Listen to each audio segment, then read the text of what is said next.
অনেক হয়েছে, অনেক। কালী পুজো শেষ হয়ে গেছে, ভাসান শেষ হয়ে গেছে। আমি সব দেখে নিয়েছি এই পরিবারের প্রতি কার কি দায়িত্ব, কি কর্তব্য। আর দেরি না করে তোমরা এবার দুর্গা দুর্গা বলে বেরিয়ে পড়ো। যাও সব। না গো, ওরা ওরা বেরিয়ে গেলে আর কখনো এ বাড়িতে পা রাখবে না। ও মিনু, তোর বাবাকে বোঝা না, তোর বাবাকে বোঝা, ওদের আটকা। মিনু, তোর মাকে কথা বলতে বারণ কর। কেন করছিস এরকম তোরা? কেন করছিস?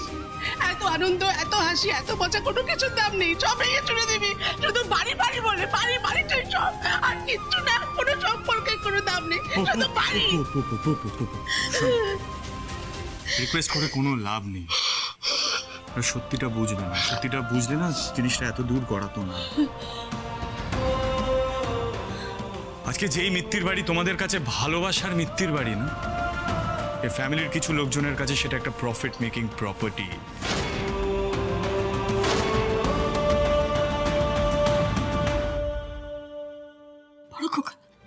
বড় খোকা যাস না, বড় খোকা যাস না। আমাদের যা কিছু আছে সব তো তোদের, তোরাই তো সব পাবি। বড় খোকা যাস না।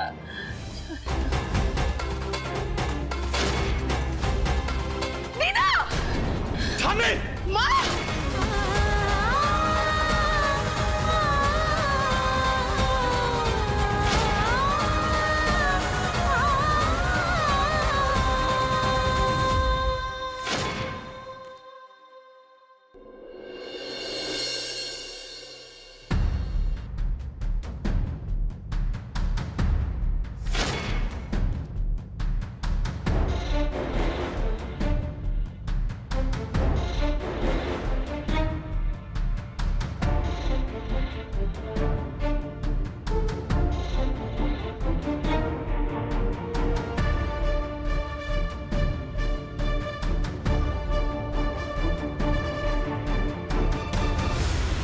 প্রেশারটা একটু বেশিই লো।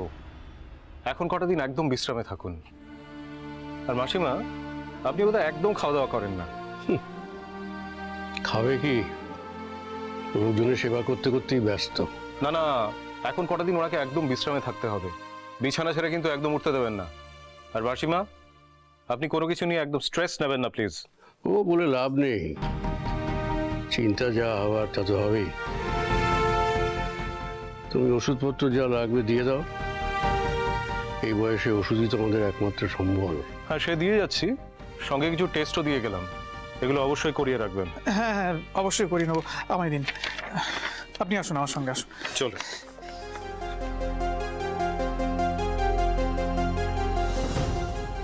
ধ্রুব, ডাক্তারও তো দেখে গেলেন, আর ওষুধও শুরু হয়ে যাবে।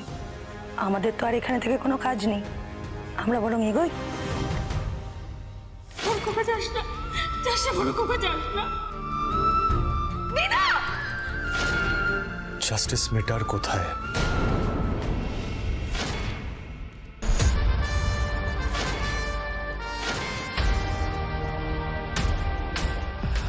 নেহাত মার শরীরটা খারাপ হয়ে গেল, তাই মাও না ঠিক এই সময় অজ্ঞান হয়ে গেল। বুঝেছ না? তাহলে কি করলে এখন? পরে পরে আগে এখান থেকে বেরোই, তারপরে ভাববো। কি ভাবেন সুধাচরণ মিত্তির নিজেকে? এই তপদে, তপদে! হ্যাঁ দাদা, তুমি বেরিয়ে যাই মানে? না না, চলো তাহলে বাবার সঙ্গে এটা নিয়ে শেষবারের মতন একবার কথা বলি। আরে কি শেষবারের মতো কথা বলবি তুই? ডাক্তারবাবু বলে গেলেন যে মায়ের প্রেশারটা খুব লো। তুমি ব্যাগ গোছাও।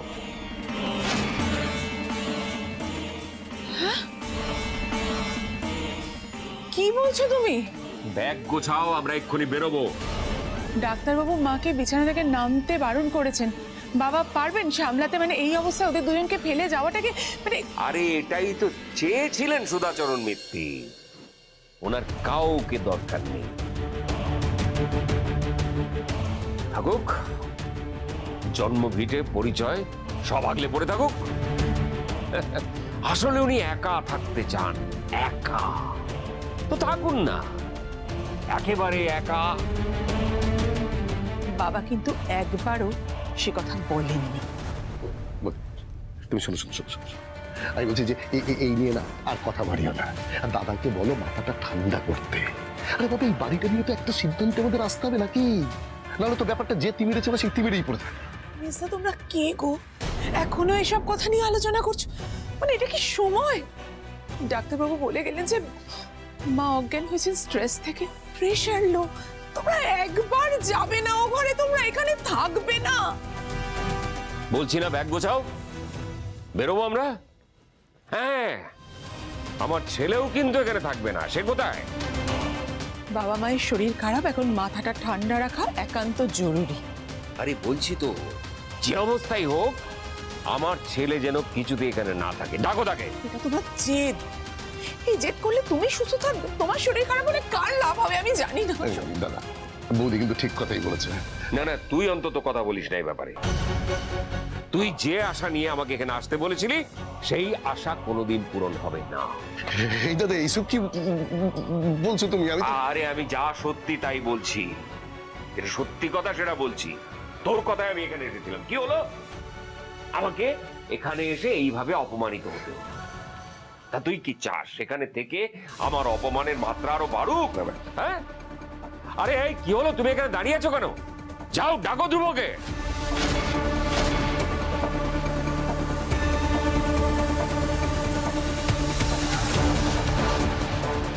ধ্রুব, এই ধ্রুব, ধ্রুব, ধ্রুব, তোমার বাবা আমি বলছে। সব শুনেছি, প্লিজ।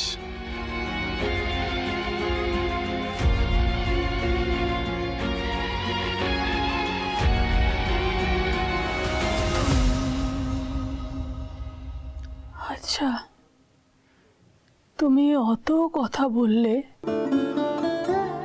সকলের দোষ অন্যায় চোখে আঙুল দিয়ে দেখিয়ে দিলে, কিন্তু তার মধ্যে যে একটু ভালো, যে একটু হলেও আমাদের কথা ভাবে, কই তার কথা তো একবারও মুখেও আনলে না।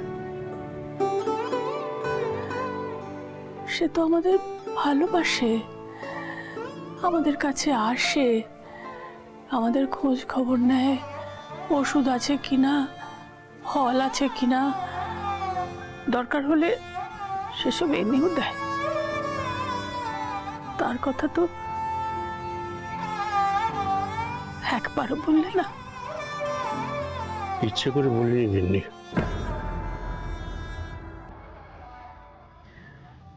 কেন? স্বার্থপর হয়ে গিয়েছিলাম।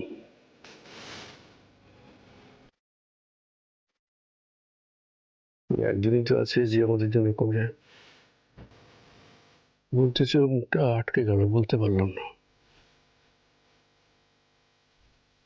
ধ্রুব দাদু ভাই যে আমাদের বাড়িতে আসে, সেটা অজয় জানতে পেরে যদি ধ্রুবকে আমাদের বাড়িতে আসতে না দেয়,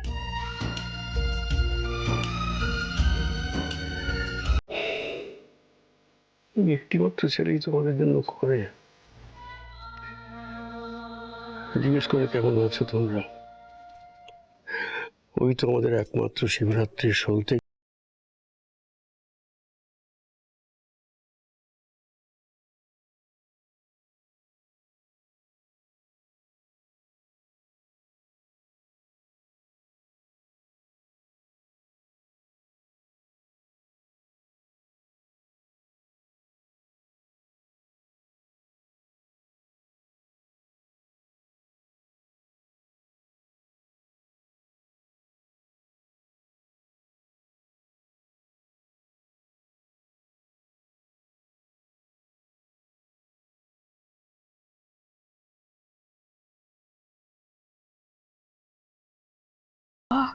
কাকা, আমরাও তাদেরই মতো। তাহলে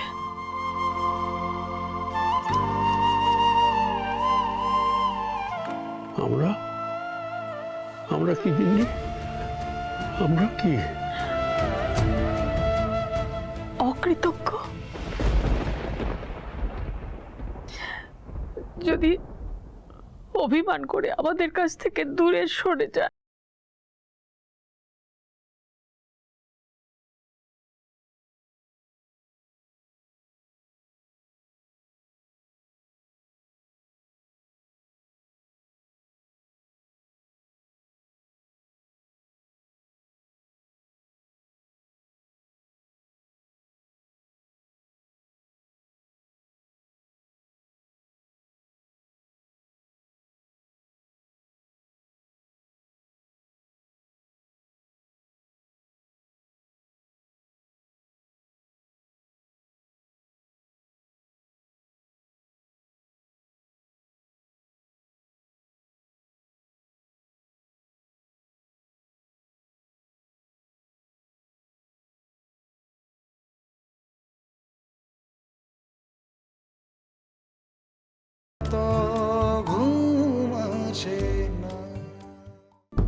তাহলে আপনিও চললেন নাতিবাবু?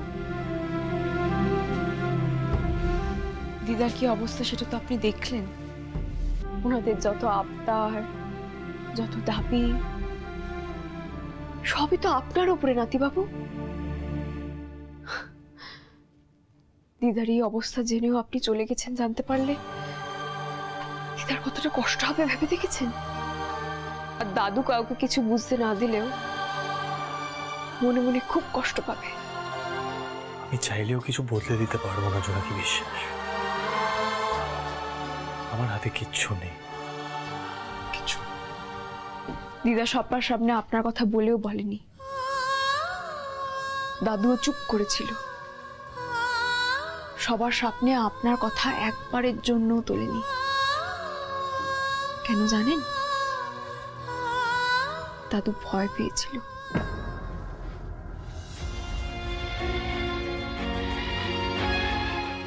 ভয়?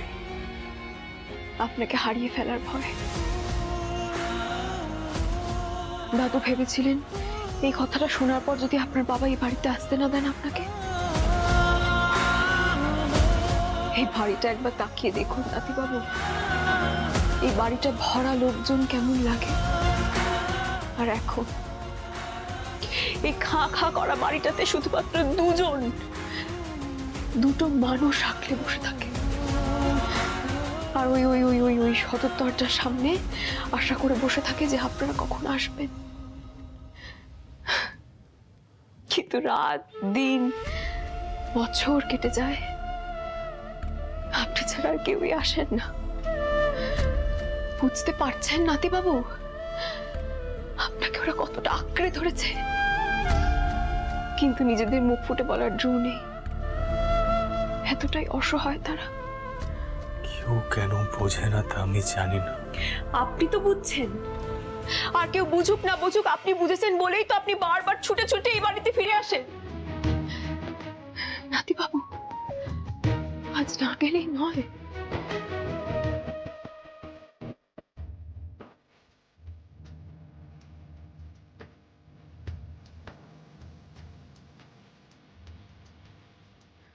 আমি কদিন হলো এই বাড়িতে এসেছি, কিন্তু এই কিছুদিনে আমি দাদুকে যেটুকুনি যা বুঝেছি, দাদু যতই বাড়ি বাড়ি করুক না কেন,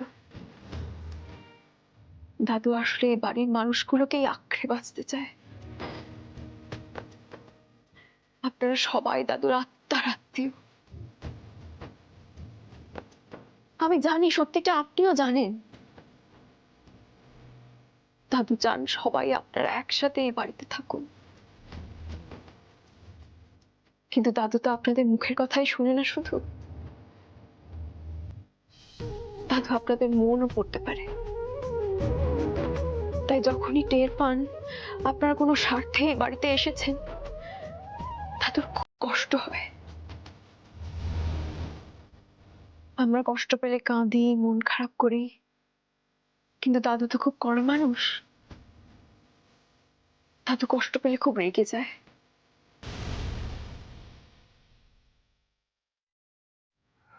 মেনে নিতে কষ্ট হলেও এটাই বাস্তব জোনাকি বিশ্বাস। আমরা কাউকে ভালোবাসতে শেখাতে পারি না, এগুলো আপনার? আমার হাতে কিচ্ছু নেই। কিন্তু আপনি তো ভালোবাসতে জানেন, চাইলে আপনিই পারবেন। আপনার হাতেই আছে সবটা। আর আপনি তো আপনার বাবাকে কথা দিয়েছেন আপনি জ্যোতিকাদির কেসটা জিতবেন। আমি বাইরের লোক হয়ে বলছি দাদি বাবু, দয়া করে দাদু দিদাকে ছেড়ে যাবেন না। শুধু আদালতের কেসটা জিতলেই হবে না নাতি বাবু, এই বাড়ির কেসটাও আপনাকে জিততে হবে। আর সেটা যদি না হয় তাহলে মিত্তির বাড়ির শিকড়টা কে আঁকড়ে রাখবে?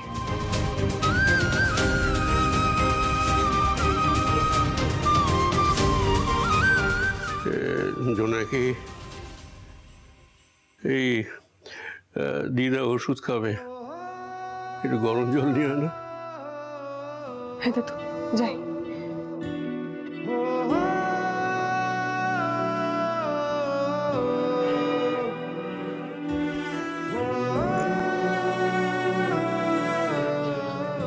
ধ্রুব, ধ্রুব, আর কোনো অশান্তি করিস না বাবা, চল।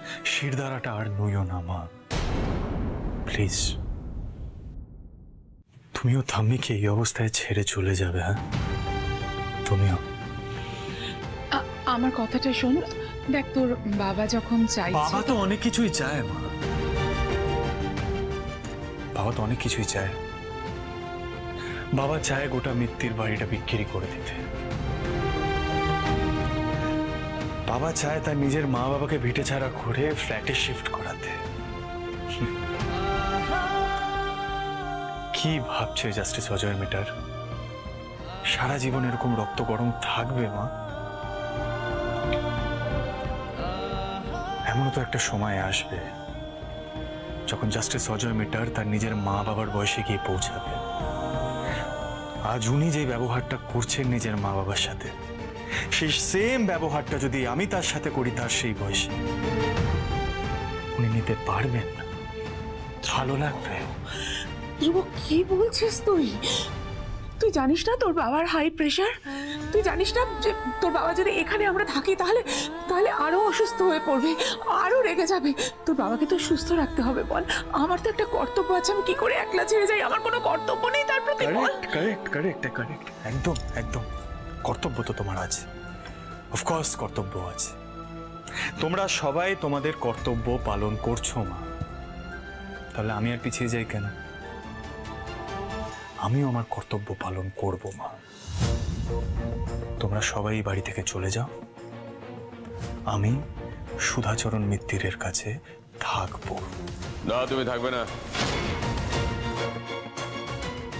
ধ্রুব, থাক না। তুমি থাকবে না। তাই নাকি?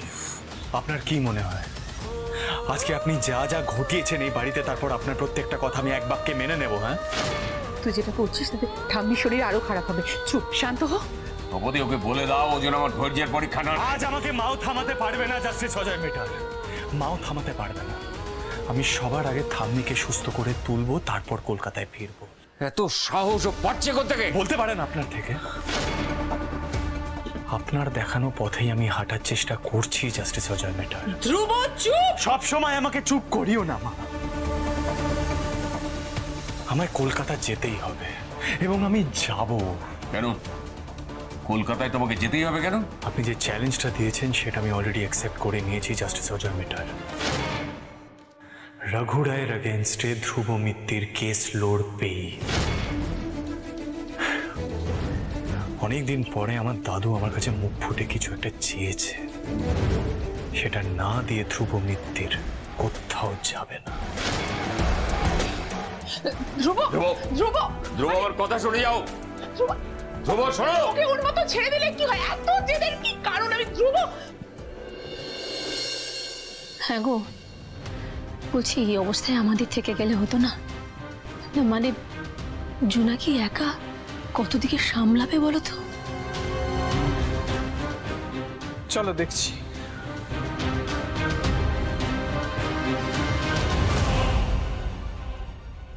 বুঝতে পারলে কিছু? দাদা তো সোজা মাথা গরম করে হাঁটা দিলেন। এদিকে ধ্রুব এই বাড়িতে থেকে যেতে চাইছে কারণ বাবার মন ভোলাবে বলে। তাহলে এবার তুমি কি বলো পান্নাটা কোন দিকে ঝুলবে, ছেলে না নাতি? নাতি? আগে হ্যাঁ নাতি। আমার মন বলছে তুমি মিলিয়ে নিও, বাবা সবই বড় নাতিকে দিয়ে দেবে। না না না না না, ধ্রুবকে ওই মায়ের সেবা করার জন্য একা রেখে যাওয়া যাবে না। দাদাকে বুঝিয়ে সুজিয়ে ফিরিয়ে তো আমি আনবোই। ততক্ষণ আই শোনো, ততক্ষণ একটা কাজ করতে হবে আমাদের।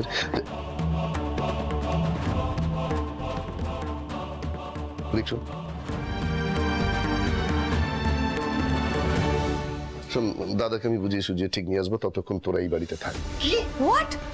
আমরা এই বাড়িতে থাকবো? That's impossible. না না না, এটা সম্ভব না। এই চল আমরা ব্যাগ প্যাক করে নিই, ঠিক আছে? পাপার না মাথা কাজ করছে না। আমি যেটা বলছি সেটাই হবে। এই বাড়িতে থাকবি তোরা, আমি কোনো কথা শুনবো না। আরে পাপা, একটু বুঝে শুনে কথাটা বলো না। এই বুড়ো বুড়িদের সাথে আমরা কিভাবে থাকবো? দেখো তোমরা দুজন তো নিজেরা এখানে ছিলে, এখানে কোনো ফ্যাসিলিটিস নেই। আমি কোনো কথা শুনতে চাই না। থাকতে বলছি থাকবে, ব্যাস।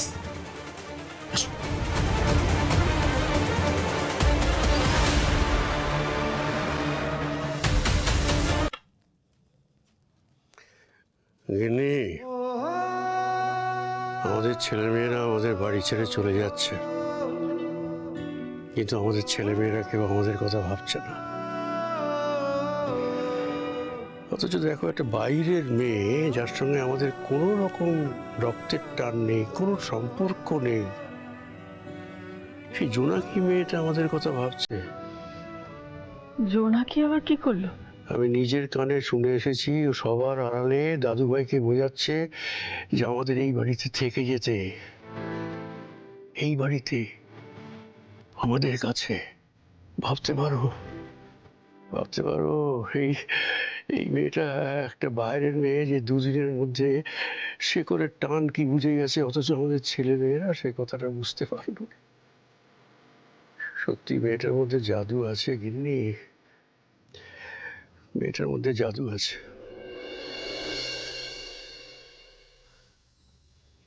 মা,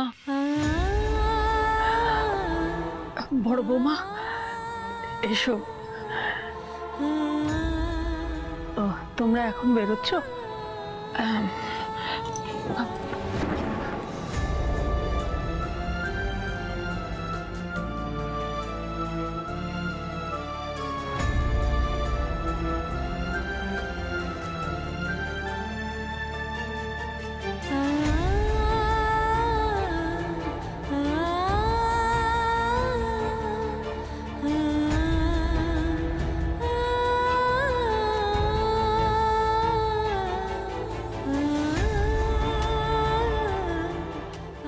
সবাই তো যাচ্ছে না, বিনয়ের সাথেই থাকছে, রিক্রুষাও থাকছে। আপনারা সাবধানে থাকবেন।